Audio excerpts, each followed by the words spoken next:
Muzaffarnagar rally से UP में बदल जाएंगे सारे समीकरण, बदल जाएगा राजनीति का रंग, सर्दी में बढ़ने वाली है गर्मी। 26 नवंबर को चंद्रशेखर आजाद के साथ आएंगे आजम खान। 26 नवंबर को मुजफ्फरनगर से चंद्रशेखर आजाद हुंकार भरेंगे, जिसके लिए उनकी पार्टी के नेता और कार्यकर्ता दिलो जान से मेहनत कर रही हैं और रैली को कामयाब बनाने के लिए गांव-गांव पहुंच रही हैं।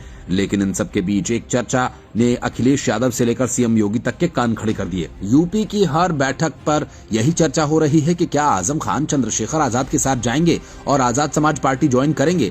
इस चर्चा को चंद्रशेखर आजाद के बेहद करीबी माने जाने वाले रविंद्र भाटी के एक बयान ने और भी ज्यादा हवा दे दी है। अगले 2 मिनट में आपको सारी संभावनाएं हकीकत बताएंगे। उससे पहले आप समझिए कि चंद्रशेखर आजाद के बिहार में होते हुए भी पार्टी की तैयारियां यूपी में आखिर कैसी चल रही हैं। पार्टी के महासचिव रविंद्र भाटी और उत्तर प्रदेश के प्रदेश अध्यक्ष फिलहाल मोर्चा संभाले हुए हैं और गांव-गांव जाकर लोगों को रैली के लिए न्योता दे रहे हैं। साथ ही चंद्रशेखर आजाद के साथ जुड़ने के लिए उन्हें प्रेरित कर रहे हैं। चंद्रशेखर आजाद बिहार चुनाव खत्म होने के बाद सीधा मुजफ्फरनगर आएंगे और रैली की तैयारियों का जायजा लेंगे।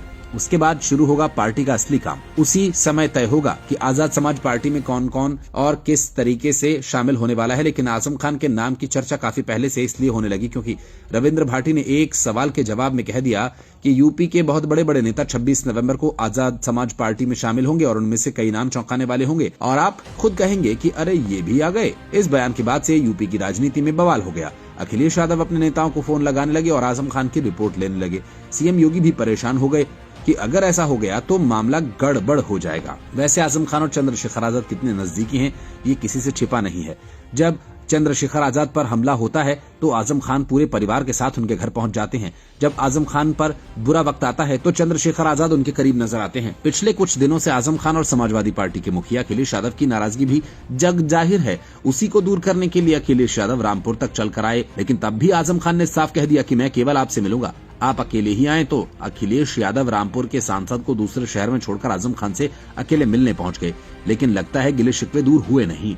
अगर हो गए होते तो शायद ये बातें न हो रही होती। हालांकि जब मायावती ने लखनऊ में रैली की थी उस वक्त भी कहा जा रहा था कि कई बड़े नेता बीएसपी का दामन थामेंगे, लेकिन ऐसा हुआ नहीं। लेकिन चंद्रशेखर आजाद का मामला अलग है। जानकार ये कह रहे हैं कि जनता चंद्रशेखर आजाद को चढ़ता सूरज बता रही है और बसपा को ढलता। इसलिए आजाद समाज पार्टी में लोगों के आने की उम्मीद ज्यादा है। पर यह भी सच है कि अभी तक आजम खान ने ऐसा नहीं कहा कि वो फिलहाल सपा छोड़ने की सोच रहे हैं।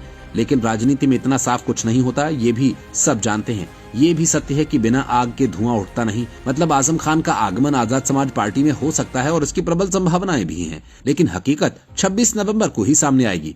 यहाँ ये भी समझना जरूरी है कि आजम खान और चंद्रशेखर आजाद अगर एक हो जाते हैं तो यूपी में क्या होगा क्या नहीं। इसे समझने के लिए रॉकेट साइंस की जरूरत नहीं। जो बिहार में चंद्रशेखर आजाद और ओवैसी की जोड़ी नहीं कर सकती, वो यूपी में आजम खान और चंद्रशेखर आजाद की जोड़ी भला क्या कर सकती है। क्योंकि आजम खान के साथ ओवैसी से ज्यादा मुसलमान और कुछ हिंदू वोट्स भी हैं जो केवल आजम खान के नाम पर वोट देते हैं। अगर ये जोड़ी एक हो जाए और साथ में ओवैसी का तड़का लग जाए तो अखिलेश यादव की साइकिल हमेशा के लिए पंक्चर हो सकती है। क्योंकि यूपी में करीब 20% मुस्लिम हैं, जो पश्चिमी यूपी में प्रतिशत के हिसाब से और ज्यादा बढ़ जाते हैं और सीधे करीब 120 सीटों पर असर डालते हैं, जबकि 22% दलित करीब 150 सीटों पर। यूपी में पूर्ण बहुमत के लिए 272 सीटों की दरकार है। अगर ये दोनों समूह मिल जाएं तो सरकार बनने से कोई नहीं रोक पाएगा। इसलिए अखिलेश यादव के साथ साथ सीएम योगी भी इस गठबंधन से परेशान हैं। हालांकि अभी ये सारी बातें हवा में हैं और हकीकत तो 26 नवंबर को ही सामने आएगी।